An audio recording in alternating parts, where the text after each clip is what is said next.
Hello guys! Hello Taurus! Welcome dito sa aking channel, Kapalaran 888. Welcome Taurus! Alamin natin ang message sa iyo ng baraha. Ito ay general reading, pwede kang makaresonate. Gamitin mo ang iyong intuition sa panunood, Taurus.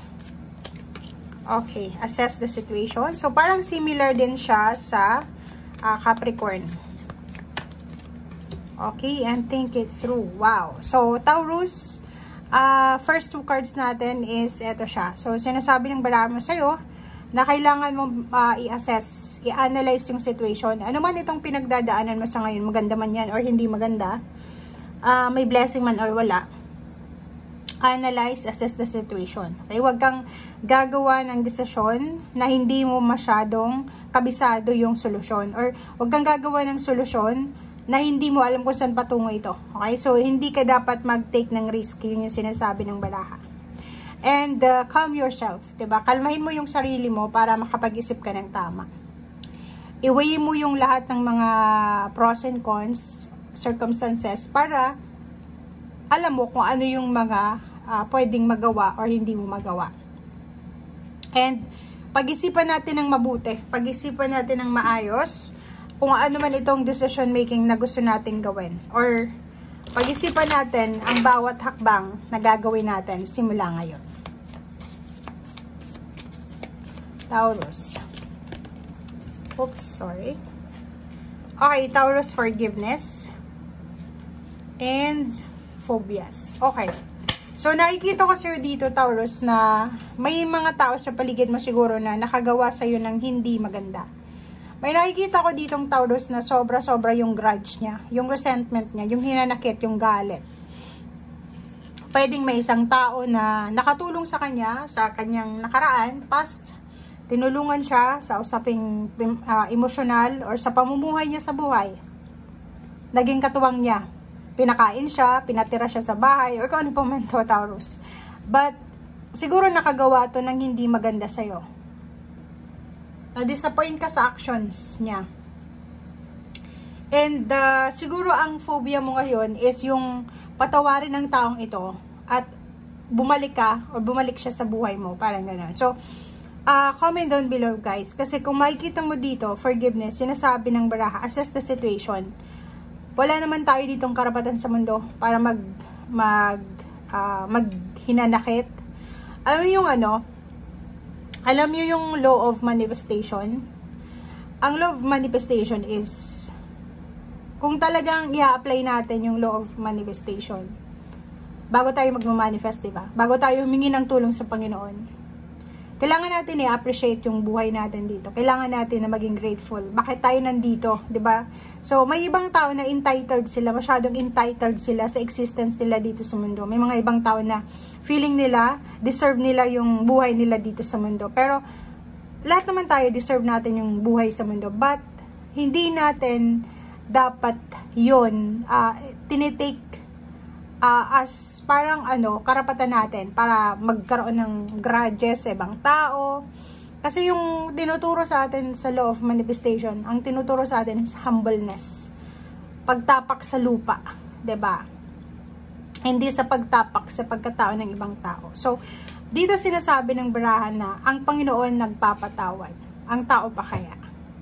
And kung sobra-sobra yung gratefulness natin sa buhay na meron tayo sa ngayon, sino ba tayo para magtanim ng sama ng loob, 'di ba? Kaya tayo nandito sa mundo para ma-enjoy kung ano yung nandito sa mundo. Hindi yung uubusin mo yung energy mo, yung strength mo sa paghihinanakit dahil hindi mo nakuha yung gusto, nasaktan ka, ginawan ka ng masama, ganito ganyan. So, sinasabi ng baraha sa'yo dito na if you want, kung gusto mo lang ng peaceful na buhay, kung gusto mo lang ng maayos ang buhay, Taurus, yung talagang at peace ka, yung nakakatulog ka ng maayos, wala kang iniisip, paglabas mo ng bahay, wala kang iisipin na kung ano man ang sasabihin sa'yo ng mga tao.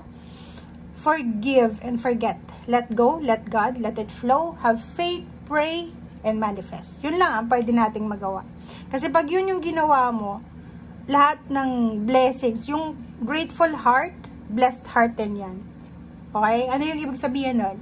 if palagi tayong grateful, hindi tayo nagrereklamo, hindi tayo, yung parang feeling entitled sa buhay natin, mas lalo tayong i-bless ng Panginoon eh. Diba? Kasi kung puro reklamo tayo, iisipin ng Panginoon. Pero usually yung Panginoon, hindi naman siya talaga nagpapanish eh. Kasi merciful ang ating Panginoon. So, ano lang, 'di ba? Law of karma. Ikaw mismo bilang isang tao, if yung nabigyan mo ng blessings, reklamo ng reklamo, 'di ba? Instead na mag-share ng blessings, ginagamit yung blessings na binigay ng Panginoon sa pagte-take revenge. Like, hindi ako nito tinulungan nung ako'y wala pa, walang-wala ako, ay hindi ko rin siya tutulungan ngayon. So, wrong. Babawiin ng Panginoon yung ganon. Okay? So, dito sa barahang to, sinasabi ng baraha sa atin na malaking leksyon to sa buhay natin. Maraming ituturo sa atin ang mga nangyayari, lalo na yung mga disappointments natin. Maraming na ituturo yan. Kasi mayroong iba na, like, ang dami nilang disappointments, may gusto silang mangyari, pero hindi nangyayari. And once na nangyari yun sa buhay nila, yun yung gagamitin nila as motivation, which is mali yun, diba? Parang bad motivation yun para sa'yo. Okay? 4 of Wands, 6 of Wands, Temperance, diba? So, kung makikita mo dito, Taurus, nandito yung 7 of Swords eh. So, ibig sabihin yan, ang dami-daming biyaya, blessings na pwedeng dumating sa'yo, i-shower sa'yo ng Panginoon. Kaso lang, mayroon kang mga inner competition dyan sa isip mo. Especially kung mag-isa ka lang, ang dami-dami mong negative thoughts, ang dami mong mga iniisip. Nakikita ko rin dito yung 4 of Swords, sinasabi ng barahan na kailangan mo ng tahimik na buhay. Kailangan mo ng peaceful heart. Kasi yun yung parang ang iba kasi sa inyo dito, kung makikita mo bato, may pusong bato eh. Parang kahit nakikita nilang nakakaawa na yung pamilya, and yung pamilyang yun na nakakaawa sa ngayon is hindi sila natulungan ng taong ito nung sila ay wala pa. So, parang iba nagre-revenge, 'di ba? Dahil sa grudges, resentment, ganun. So, wag mong hayaan na bawiin ng Panginoon kung ano man ang ibinigay niya sa yung blessings dahil lang sa sama ng loob mo, sa galit mo, or kano pa man. Page of Wands,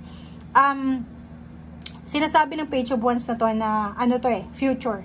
Sa future mo, maraming blessings ang darating. May ikakasal na Taurus, may makakapagpatayo ng bahay, may salary increase, may promotion, may recognition, rewards, awards, graduation. But sa ngayon, be patient lang muna tayo. And if nag-expect ka kasi may Page of Wands dito parang nararamdaman mo na magiging maganda yung buhay mo, yayaman ka, magiging successful ka. So, ang pwedeng temptation dito, kasi may Temperance and 7 of Swords, is maging mayabang, 'di ba?